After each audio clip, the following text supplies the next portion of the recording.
ગુજરાત રાજ્ય યોગ બોર્ડ તથા આરોગ્ય અને પરિવાર કલ્યાણ વિભાગ ગુજરાત રાજ્યના સંયુક્ત ઉપક્રમે પાટણ ખાતે 14 નવેમ્બરને વિશ્વ ડાયાબિટીસ દિવસની ઉજવણી કરવામાં આવી હતી.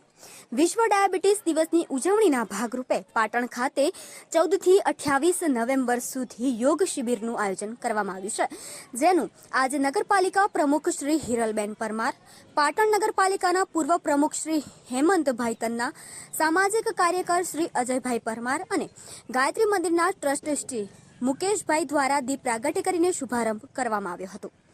રાજ્ય સરકાર દ્વારા 14 નવેમ્બરથી 28 નવેમ્બર સુધી 15 દિવસીય ડાયાબિટીસ મુક્ત ગુજરાત અભિયાનનો શુભારંભ કરાયો છે, જેના ભાગરૂપે ગુજરાત રાજ્ય યોગ બોર્ડના ચેરમેન શ્રી યોગ સેવક શિષપાલજીની પ્રેરણા અને માર્ગદર્શન હેઠળ પાટણ ખાતે ડાયાબિટીસ મુક્ત ગુજરાત ડાયાબિટીસ મુક્ત પાટણ અભિયાન શરૂ કરાયું છે. પાટણ જિલ્લામાં વધતી જતી ડાયાબિટીસની બીમારી સામે લોકોને જાગૃત કરવા માટે આજથી શરૂ થયેલ યોગ શિબિરમાં ડાયાબિટીસની બીમારી અંગે વિસ્તૃત જાણકારી આપવામાં આવી હતી.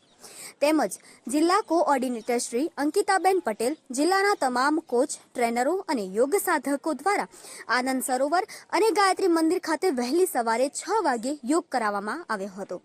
નગરપાલિકા પ્રમુખ શ્રી હિરલબેન પરમારે આ પ્રસંગે રાજ્ય સરકારના ડાયાબિટીસ મુક્ત ગુજરાતના અભિયાનમાં જોડાવાની અપીલ સાથે પાટણ જિલ્લાને ડાયાબિટીસ મુક્ત બનાવવા જીવનમાં યોગ અપનાવવા અનુરોધ કર્યો હતો.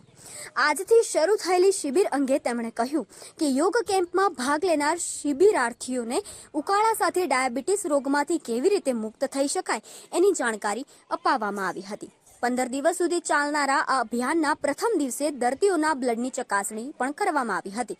યોગ શિબિરમાં ભાગ લઈ રહેલા યોગ સેવકોને 15 દિવસ દરમિયાન યોગ પ્રાણાયામ કરાવવામાં આવશે અને અંતિમ દિવસે ફરીથી દિવસે બ્લડની ચકાસણી પણ કરવામાં આવશે.